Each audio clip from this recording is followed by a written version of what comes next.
Hello and welcome everybody to another episode of Golden Gooner TV with me, your host, Shannon Golden. Guys, thank you for getting my previous videos so much love. Thank you for getting it to over 1,000 plays on Instagram. So let's try get those views and subscribers up on YouTube. So before the video starts, guys, smash the subscribe button, smash the like button, turn on notifications, and leave a comment at the end of the video. So let's get straight into it, guys. Sevilla 1, Arsenal 2. I speak for every Arsenal fan when I say that was exactly the result, and maybe not a complete 90-minute performance that we all wanted after the Chelsea game, but I definitely saw a huge improvement from the players in terms of their attitude towards the game, and as well as our overall fluidity and the way we played. I think I watched Turkish from AFTV's fan cam yesterday, and he said it looked like the players kind of had the handbrake down, and I do have to agree with him. I think the team played with a lot more urgency, a lot more directness. We were a lot more direct, and I feel there were a few reasons for that. So I'm going to go straight into those reasons. I think one of those reasons, number one for me, was the introduction of Tomiyasu, and I'll tell you why. I think with Zinchenko being a midfielder by nature, as opposed to a defender, he holds onto the ball up for a lot longer. Even though he is good on the ball, I think sometimes he's a midfielder and his brain thinks like a midfielder. So sometimes he tries to overdo it and kind of slows the game down. Whereas with Tomiyasu, if you watched a lot of what he did yesterday, he would get the ball, one touch to control, and the next touch to lay it off to either Declan Rice or Martinelli or to Jesus, whoever was obviously in the closest proximity to him. And I think that sped up our play a lot, especially on the left-hand side, which I've kind of had a frustration with for most of last season as well. I think, yes, Martinelli scored a lot of goals, but a lot of our attack last season was down Arsenal's right. It wasn't really balanced. And yesterday, I think we kind of saw the best of Martinelli because he was given the ball with time and space. I think with Zinchenko, what happens is he holds onto the ball too long, and then the other team or the opposing team can get into their shape and they can almost double up on him. Whereas when you get in the ball to Martinelli quickly and he's got time to face up his defender one-on-one, I back Martinelli against almost any fullback in the world, actually. I think Martinelli is that good in one-on-one situations.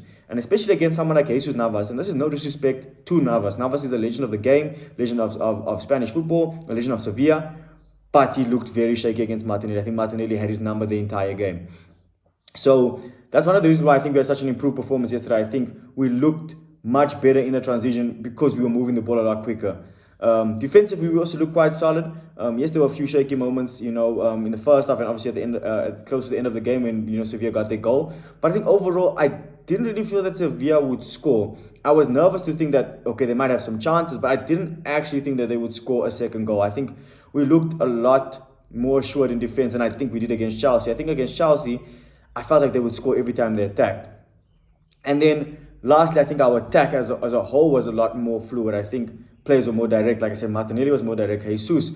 Saka wasn't great, but he wasn't as poor, in my opinion, as he was against Chelsea. I think Chelsea was one of his worst performances.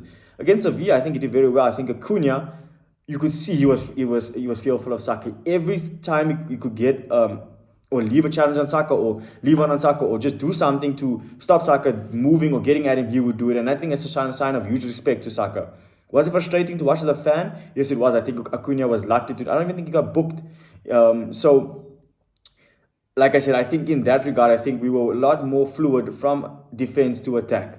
So I think that's one of the big reasons why I was more than impressed with yesterday's performance, and it gave me a lot more hope going forward that I think we'll start to see the performances we won from Arsenal. I think we'll start to see us create more chances, score more goals in the next coming games. Look, we don't have easy fixtures. We got Sheffield United, which people think might be easy, but you never know. It might not be such a straightforward like 4-0, 5-0. It might just be a solid 2-0 win, and they might just, be difficult to break down. Then we've got West Ham in the Cup, and then Newcastle in the Champions League. In the league again. And then, if you look at those three fixtures, those are tricky fixtures.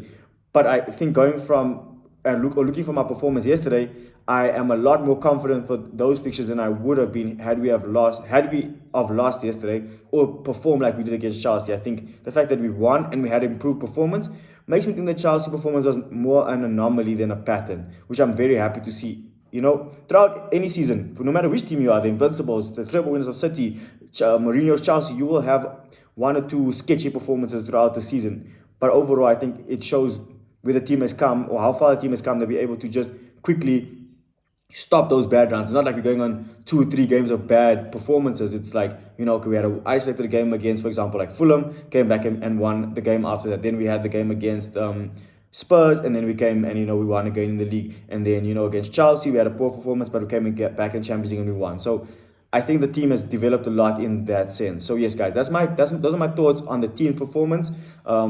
And why I think we saw us have a much better performance yesterday compared to the game against Chelsea on the weekend. And then I'd like to speak on some of our standout performance from last night. There were quite a few plays that stood out for me, and which is great. And I'm going to speak about, obviously, the ones that everybody's been speaking about on social media, but I also want to touch on some unsung heroes. So for me, my man of the match yesterday was Jesus. I think he was not as good as I've seen him, but he was close to the level of the Gabriel Jesus that we saw from the beginning of last season, as well as throughout last season, when even though he came back from injury, he had his moments. He was good in the hold up. He was good in the press. For him to get a goal and an assist was great. I think from a striker's perspective, that's always a sign of a good performance, when you are able to create or be part of the build-up, as well as getting onto the score sheet himself. And for me personally, that goal was similar to the goal that he scored against Leicester last season. Obviously, I think this one had a bit more power, but we don't see that enough from Jesus. We don't see him being a bit selfish and, going for shots. I think that's also what caught the keeper off guard. I don't think the keeper expected him to shoot. I don't think any of us actually expected Jesus to shoot. He was coming in on his stronger right foot, but I think most of us thought he was just laid off. But for him to go for that strike, I want to see that from Jesus. If you go watch his highlights from when he used to play for Palmeiras in Brazil, Jesus was bagging goals, guys. Like, I don't mean like just your average goals. Jesus was a goal scorer of different goals. And I would just like to see him be a bit more selfish. Still have his link-up play. Doesn't necessarily have to get assists, but get a bit more goals. Be a bit more greedy. Be a bit more clinical. And as personally, as a striker, if you're going to take the shots, who else do we want taking the shots in our team more than our number 9? You know what I'm saying? Like, if it's Ben White, for example, taking shots, like 5 shots a game, I'm going to be a bit frustrated, But if it's Jesus, I know that, chances of him scoring are higher than another player, for example, one of our defenders or like our defensive midfielders, So Jesus for me was really good yesterday. I hope his injury is not anything serious, because I would hate to lose Jesus and Partey again. It's just like we're just starting to look back to our fluid best, and then you go and lose two important players. Those are essentially 2 players that are part of our spine.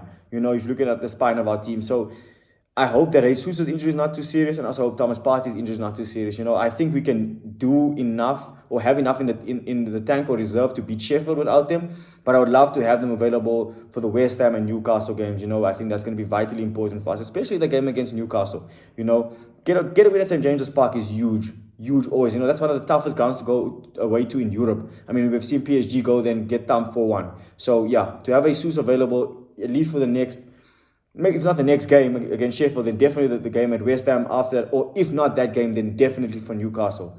So yeah, Jesus is one of my star players or standout players. And then, guys, we have to talk about Declan Rice. I'm going to get to Tommy Asu, which I know a lot of people gave man of the match to. Tommy Asu was good, but for me, Declan Rice, guys, Declan was really, really great. And I say that not because he did anything spectacular, not because of that run he made it late in the game, just because he is so consistent. That's all I really want from our players is consistency. If you have a team of players that give you 7 out of 10 for the majority of the season, I guarantee you'll win something. When you have the players that, okay, now they play good and then they play poorly, and it's just difficult to really gauge, how important is this player, or is this player really good or worth it? Declan Rice looks like £100 million player.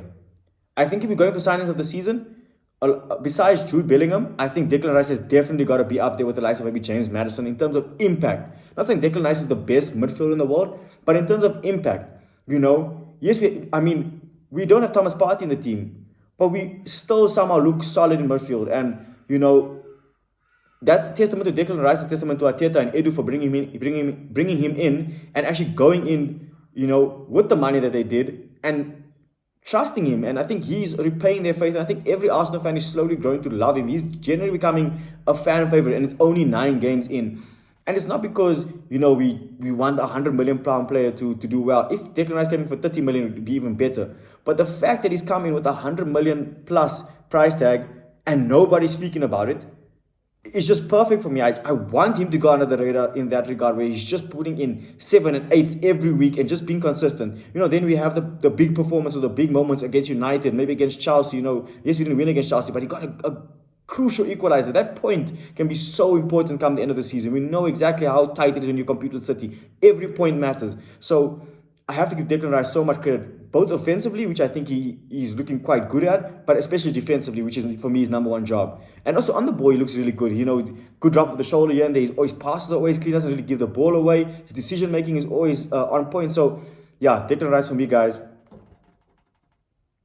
Declan Rice for me, guys, is generally being a breath of fresh air into our midfield. And it's just sad that Partey is not able to be there to complement him. And, I hope that Partey can get over his injury issues and we can just see that partnership plus Odegaard just start to become great. That's the thing that's what every Arsenal fan wants, to have that midfield three available for 90% of the season. I think if that's the case, we can achieve great things. Then, guys, obviously I'm going to speak on Takahiro Tomiyasu. Again, him and Ben White, they've got the title of Mr. Consistent in my book. Like, yes, maybe Tommy, if you look thinking back, okay, maybe the game against City last season, he makes the bad pass. But that's not necessarily a bad performance, it's just a bad moment. But Tomiyasu is always consistent, guys. Right back, left back, centre back. This guy is just a defender at heart. He just wants to defend. And look, going forward, I think yesterday he was so good. And technically on the ball, Tomiyasu is a clean player. He doesn't really give the ball away, doesn't get beaten in the air, doesn't get beaten in the challenge.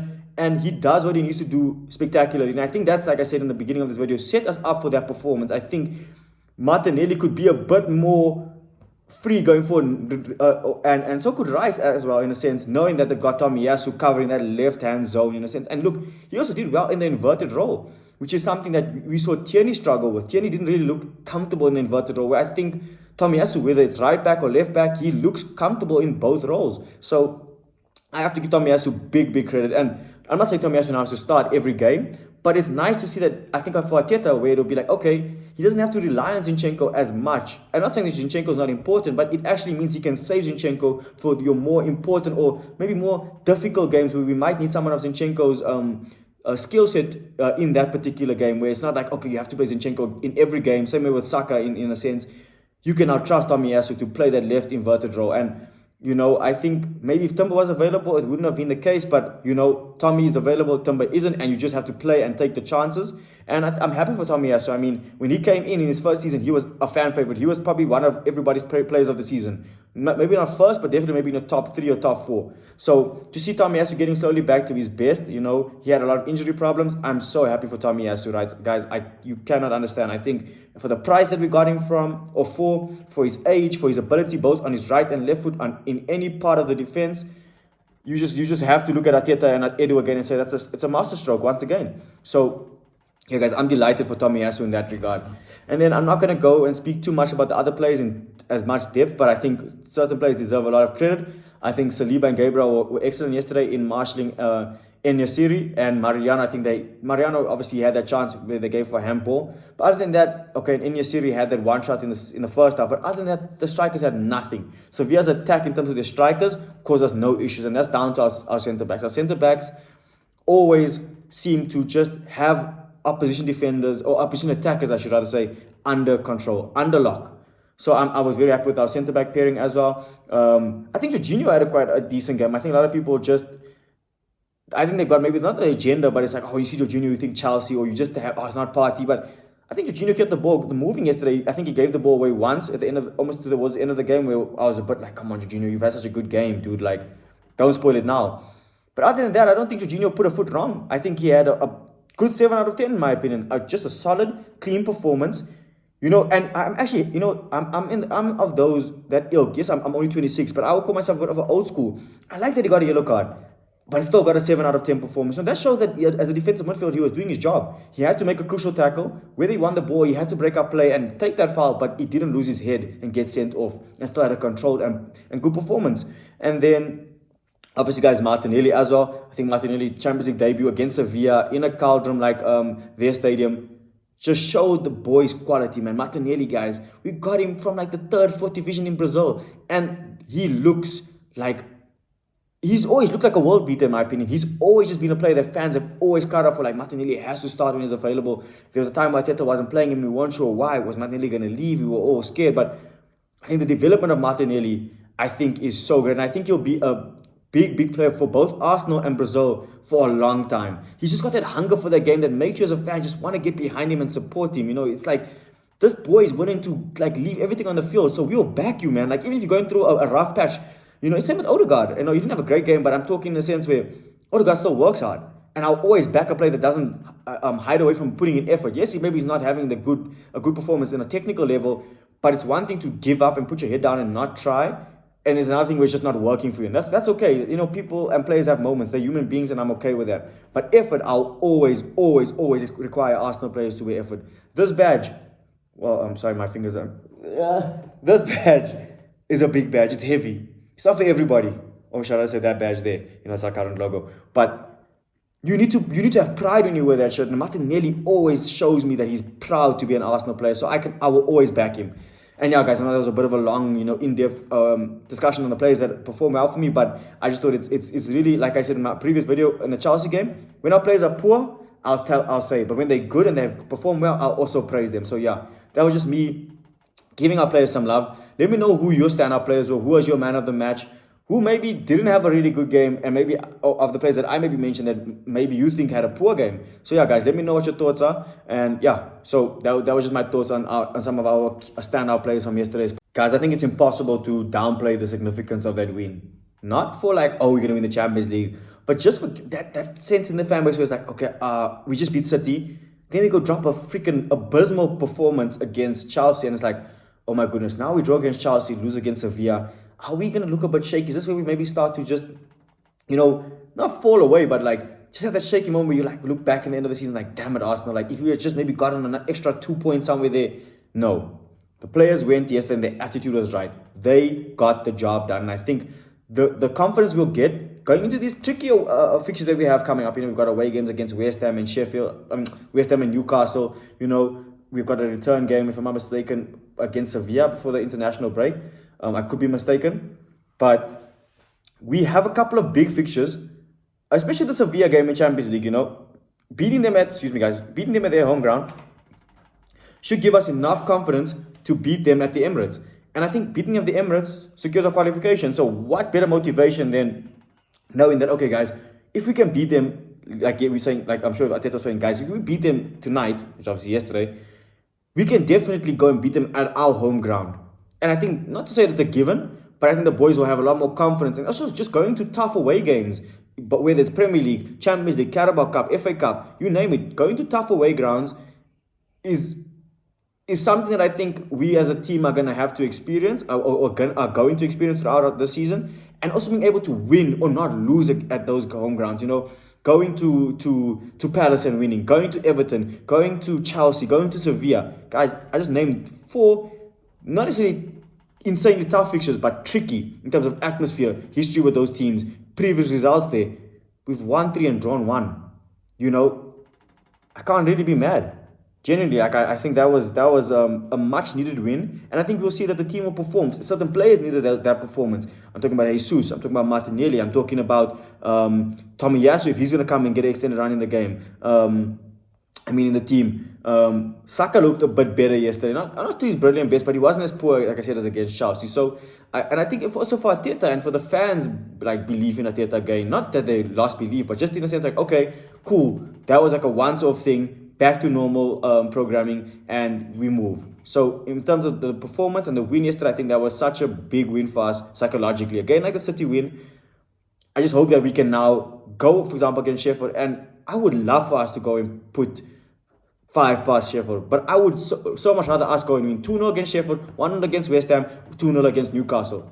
That would be the ideal thing for me in a sense, where it's like you go to those 3 games, you're not blasting any teams, but you won 3 games in a row and there's 9 points, and you're in great form.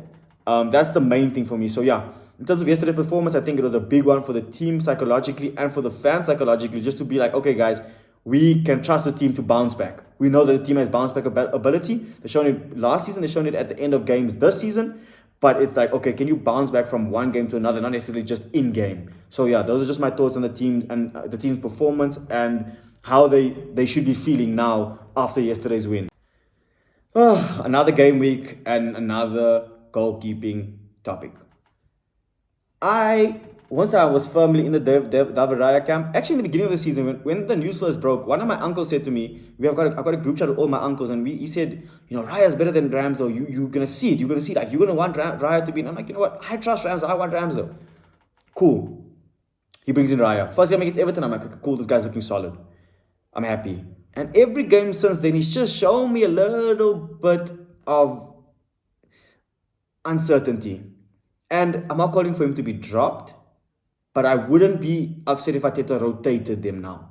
Because I think you've now seen that maybe the gap isn't too big, and maybe it's also because David Raya was chucked straight in a sense, where after international break, Ramsdale hadn't made a mistake, so the pressure was like, okay, you're dropping a keeper who hasn't actually made a mistake or caused any like downfall in a sense. Now the guy that you have to bring in has to be perfect because the guy that you dropped wasn't bad. But now it's like, okay, but the guy that you brought in is not doing so well. So now you kind of have to now balance it out and give both of them a fair share. And why not? I think if you genuinely have two players of equal quality, then why not?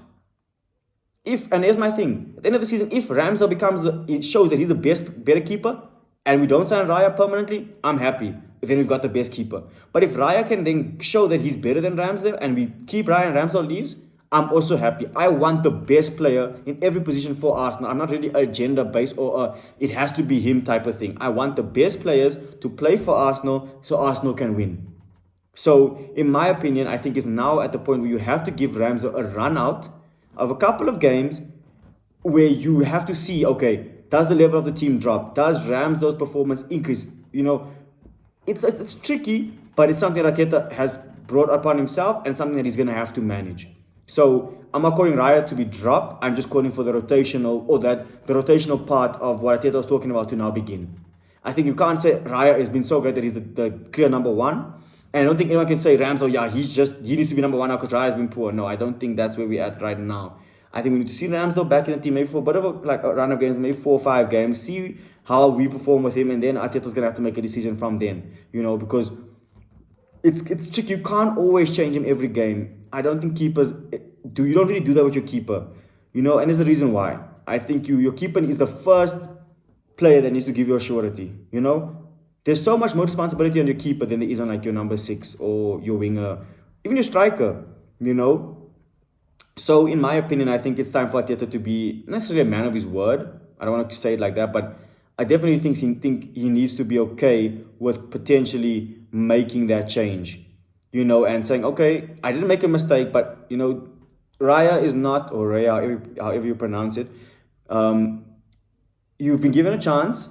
You haven't been bad, but you haven't been great either. So to be fair to Aaron, let me bring him back in. So that's just what I would do in the situation. So let me know, guys, what did you do in the situation? Do you think it's straight Ramsdale? Actually, no, Raya deserves more time, or is it time to now deploy the so-called, I have 2 good goalkeepers, I'm going to give them an equal shot at the number 1 spot? Let me know your thoughts in the comments below. What are we expecting from the team in terms of performance? What are we expecting certain players to kick on? Are we expecting certain players to be dropped because of performance? What I want to see from Arsenal now is a level of consistency in performance. I think I feel we can get results. I don't think if you get our next round of fixture, maybe the next 5 games, that we shouldn't win those games. I just think I don't know how we're going to perform. That's the biggest question mark in my opinion. Is like, what Arsenal is going to show up? Is it going to be the Arsenal against Bournemouth, or the Arsenal against Sevilla, or the Arsenal against Chelsea, or the Arsenal against Spurs, or Arsenal against you just don't know at the moment. And that's what I want to see next. Can Arteta now get the players to click? We actually haven't had a solid or consistent starting 11 for whatever reason, whether it's been Arteta's choices or injuries or suspensions or whatever. I think it's time for Arteta to settle on 11 now. I think it's going to be 10 games after Sheffield. You should have an idea of what kind of system and which players fit in where. It doesn't have to be perfect, but you need to have like an 80%. So 8 out of the 11 players need to be like assured, or even 9. You can make 1 or 2 changes per game, but it can't be every week you're making 3 changes, 4 changes. It needs to be. And I know Arteta hasn't really done that, but I'm just saying that I want Arteta to have his... you should be able to say, okay, Arsenal playing today, I know that these 8 are definitely going to start. Maybe these 2 won't, or 9 are going to start, these 2 won't, or whatever the math is. Sorry guys, I had a bit of a brain fart there. But that's just my opinion on what I want from Arsenal next. What I also would like to see from Arsenal is more fluidity in terms of, guys, don't be so scared of maybe losing that you now don't necessarily try and win the way that you try or that comes naturally. You know, I want Martinelli to take on his man. I want Saka to take his man. I want Jesus to make those runs. I want Odegaard to try those passes. You know, I want Ben White to bomb forward and get the crosses in. I want us to play with the handbrake down. Still, be solid defensively, don't get me wrong. But go and try really dominate teams from the get-go. Like Arsenal scored a lot of early goals last season. We haven't really had that this season. For whatever reason, maybe teams are not allowing us that space. Maybe we just a bit more cautious. But I think we are at a point now where I think the team should have an identity of knowing, okay, guys, this is who we are, what we do, how we play, and that's what we do. City don't really change their approach that much. I'm not saying that we are City, but we need to get to that level where we can go and play, whether it's Newcastle away, City at home. Go and play your style of football. And if you lose, and maybe lose against a better team, so be it. But you can't always change it every single game to have like a completely hot and cold performance. Like, okay, you one week you so through, the next week you're not. It's like, it's the same players. you get what I'm saying? So that's just my opinion on what I would like to see from Arsenal next. And then I would just like to see some of our big players step up again. I would like Zinchenko to come back into form, Odegaard to come back into form, Saka to come back into form. But I also don't necessarily feel like we need to rush it. There are other players that I think we can give him a chance. Nelson got a new contract. Play the kid or sell him. Like, I don't understand, like, why you're not playing him. Smith Rowe, Vieira, Havertz up front. Try something, I think Arteta's got to test his squad a bit more. I think you can experiment against Sheffield. Maybe you can start a Nelson ahead of a Saka, or maybe you can start a Vieira ahead of a Odegaard, or Havertz over in Ketia at the number 9 position. You can start the Trossard, Saka, Martinelli front line. You have to try something. Look at the game against Fulham last season where Trossard was balling and Saka and Martinelli were just on it. We've seen it before. So I think that's what I would like to see from the team coming forward, or going forward, rather, says that I want to see our big name players click, or I'm not saying big name, but our key players click and get back into form. But I also would like to see Arteta use more of the squad and give some other players a run out. We need players that are going to be on form when it comes for AFCON, later in the season, Champions League, Carabao Cup, FA Cup. You can't rely on the same 11. That was our downfall last season. We had a good 11, but we didn't have a good enough squad. Now I think we've got a decent enough squad, but we're still relying on our 11. So, yeah. But yes, guys, that brings me to the end of today's video. I hope you guys have enjoyed it. I know it's a bit of a long one, guys, but I thought it was a great great game yesterday, and it was a lot to talk about, as well as obviously what's going to happen next. So, yes, guys, please definitely do like, comment, subscribe to the channel, leave your comments. Let me know what your prediction is for the Sheffield United game on Saturday. I will do a preview video for that on Friday, and then obviously my review video over the weekend. And let me know, do you make any changes for the weekend's game? Do you maybe prioritize maybe the 2 away games over Sheffield, which I'm talking about West Ham and Newcastle, over the Sheffield United game, and make changes there? Or do you think go full strength against Sheffield, rotate in the Carabao Cup, and then go full strength? So guys, that brings us to the end of another episode. If you enjoyed this content, please leave your comments, like this video. Let's get it up to at least 50 to 100 likes, guys. And as always, please, if you want to see more of my content, subscribe, turn on post notifications. And always, guys, from myself, Shannon at Golden Gooner TV, it's good to be a Gooner.